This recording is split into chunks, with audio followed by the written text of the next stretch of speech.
ఇక పులోమ రాక్షసుడు భృగుపత్నిని ఎత్తుకుపోవటానికి పూనుకున్నాడు.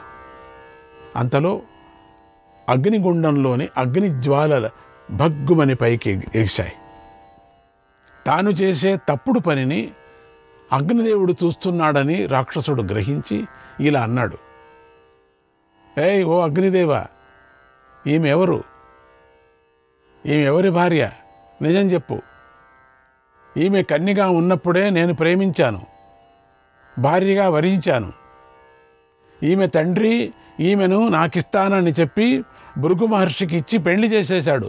దినము నాకిస్తానని చెప్పాడు, ప్రతి దినము చెప్పాడు రాక్షసు వస్తాడు, ఎత్తుకుపోతాడని.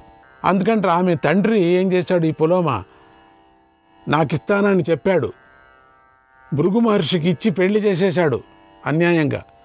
అబద్ధమాడి నన్ను మోసం చేశాడు. ఈమె నిజంగా ఈమెనా? ఈమె నిజం చెప్పు. ఆనాటి నుండి నా హృదయం మండిపోతూనే ఉంది. త్వమగ్నే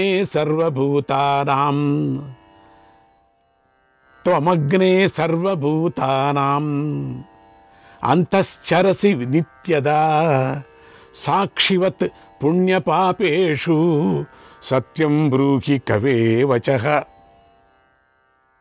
ఓ అగ్ని, నువ్వు సమస్త ప్రాణుల లోపల నిత్యము సంచరిస్తూ ఉంటావు జఠరాగ్నిగా. ఓ సర్వజ్ఞ, పుణ్యపాపాల విషయంలో సాక్షిగా ఉంటావు. ఆమెనా? నిజం చెప్పు అని పదే పదే అగ్నిదేవుణ్ణి నిర్బంధించాడు. ఆమెదే కదా, ఆవిడే కదా అంటే అగ్నిదేవుడి నోటి నుంచి రప్పించటానికి అగ్నిదేవుడు సంకటంలో పడ్డాడు. ఈమె భృగు మహర్షి భార్య కాదు అంటే అబద్ధమాడిన పాపం వస్తుంది. అవును అంటే భృగు మహర్షి శాపం తగులుతుంది. అవునంటే ఎతకపోతాడు. భృగు మహర్షి నన్ను వదులుతాడా? శాపం తగులుతుంది. ఏమి చేయాలో తెలియక ఎంతో దుఃఖించాడు అగ్నిదేవుడు. నెమ్మదిగా తేరుకొని ధైర్యం తెచ్చుకున్నాడు.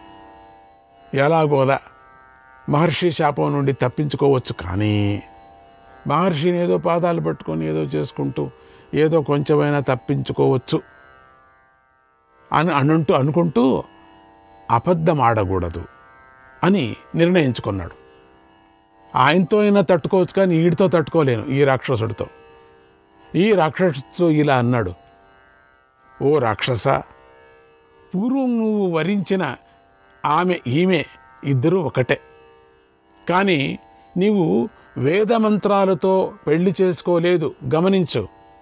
ప్రతి తండ్రి కూడా తన అల్లుడు కీర్తిమంతుడై ఉండాలని, గొప్పవాడై ఉండాలని కోరుకుంటాడు. అలాగే ఈ పులోమ తండ్రి కూడా కోరుకొని ఈమెను భృగువు చేతిలో పెట్టాడు. శ్రేష్టమైన వరుడికి ఇవ్వాలనేటువంటి ఉద్దేశంతోనే ఈమెను ఆయన నీకు ఇవ్వలేదు. తెలుసుకో. భృగు మహర్షి నన్ను సాక్షిగా ఉంచుకొని వేదమంత్రాలతో ఆమెను పెళ్లి చేసుకున్నాడు. నన్ను సాక్షిగా, అగ్ని సాక్షిగా అని చెప్తూ, శేయ మిత్యవగచ్చామి నానృతం వక్తుముత్సహే నానృతం హి సదా లోకే పూజ్యతే దానవోత్తమా. ఆమె అని నాకు తెలుసు. అబద్ధం ఆడటం నాకు ఇష్టం లేదు. ఓ దానవోత్తమ, లోకంలో ఎప్పుడూ కూడా అబద్ధం పూజింపబడదు. అబద్ధం అన్నాడు. చెడు బుద్ధిని విడిచిపెట్టు, చెడు నడవడికను విడిచిపెట్టు, శాస్త్రాన్ని గౌరవించు, శాస్త్ర విధిని పాటించు. ధర్మంగా మంత్రసహితంగా చేసిన కర్మకే ఫలముంటుందని తెలుసుకో. అధర్మంగా రాక్షసత్వం చేసిన దానికి ఫలముండదు అని తెలుసుకో అంటూ దానవోత్తమ అనే సంబోధన ద్వారా అగ్నిదేవుడు బోధించాడు. అంటే దానవోత్తమ అన్నాడు, వాడి కరుణ వస్తుందేమో అని, ఉత్తముడు అని. ఇంతటితో ఆది పర్వంలో 5వ అధ్యాయం సమాప్తమవుతుంది. శ్రీకృష్ణాయ పరమాత్మనే నమః. 6వ అధ్యాయం.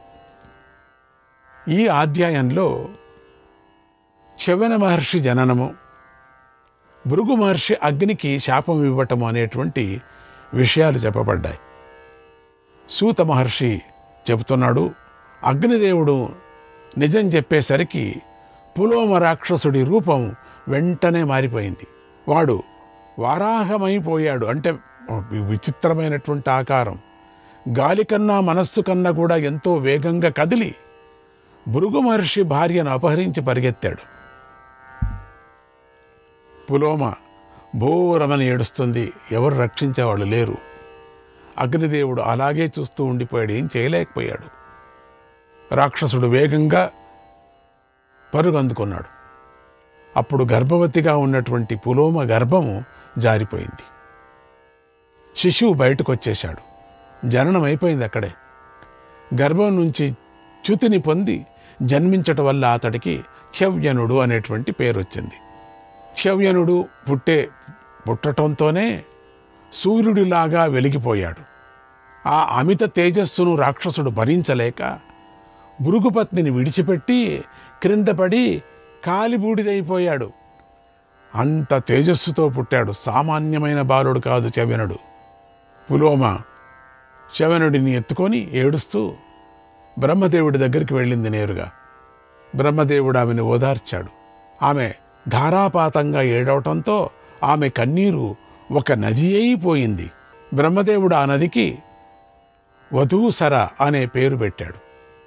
ఆ నది భృగు మహర్షి ఆశ్రమ ప్రాంతంలో ప్రవహిస్తుంది. ఇంతలో భృగు మహర్షి స్నానం పూర్తి చేసుకొని వచ్చాడు. ఈ వచ్చే లోపల ఇది జరిగింది చూడండి. పులోమ ద్వారా జరిగిన విషయం తెలుసుకొని కోపించాడు. నా భార్య అయినటువంటి నీ గురించి ఆ రాక్షసుడికి తెలియనే తెలియదు కనుక నీ గురించి ఆ రాక్షసుడికి ఎవరు చెప్పారు? ఎవరి అపరాధం చేశారు?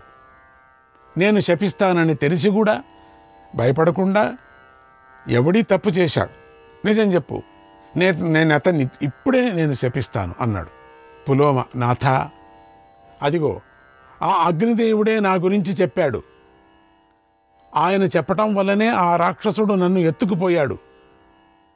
అప్పుడే నీ కొడుకు అమిత తేజస్సుతో పుట్టాడు కాబట్టి ఆ తేజస్సును తట్టుకోలేక ఆ రాక్షసుడు నన్ను విడిచిపెట్టాడు. మరుక్షణంలోనే కాలి బూడిదైపోయాడు అంది. ఆ మాటలు విని భృగు మహర్షి ఉగ్రుడైపోయాడు. ఓ అగ్నిదేవా, నువ్వు క్రూరుడివి. ఏమీ తెలియని స్త్రీని, పైగా గర్భవతిగా ఉన్న స్త్రీని కష్టపెడతావా? నువ్వు సర్వభక్షకుడువైపో, అన్ని పదార్థాలను తిని అపవిత్రుడైపో అని శపించాడు. అందుకని అప్పటి నుంచి అగ్ని ఏది పెడితే అది కాల్చేస్తుంది.